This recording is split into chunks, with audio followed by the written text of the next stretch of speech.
As I said right at the beginning, it was in the good old days. It was easy, wasn't it? You just said, "I want to buy a property." You went out and bought a property. You got it in your own name, and you got a mortgage in your own name, a buy-to-let mortgage in your own name. But with a company, it's a fear factor for people, isn't it? Because I hear there's so much more red tape around the running and the accounting of a limited company.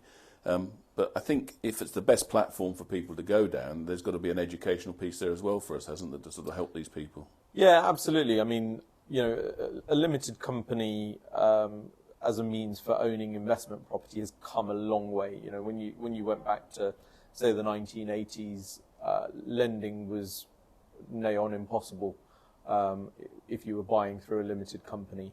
Now, that position's changed significantly where, as you mentioned earlier, most lenders are now looking at limited companies as being an easier proposition because of the stress test. You're not having higher rates of tax and the mortgage interest restrictions that the lender has to take into account when applying their stress test. So it makes it easier for them. But equally, you've got you say there's red tape for limited companies.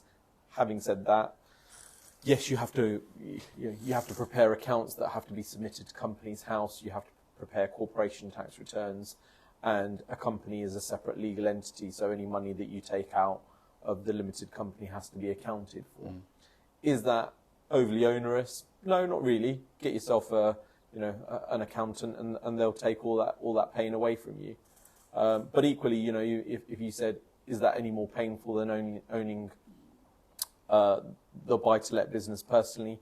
Well, soon it's going to be almost identical, because with Making Tax Digital, the requirements of an individual landlord are going to be very similar to a limited company.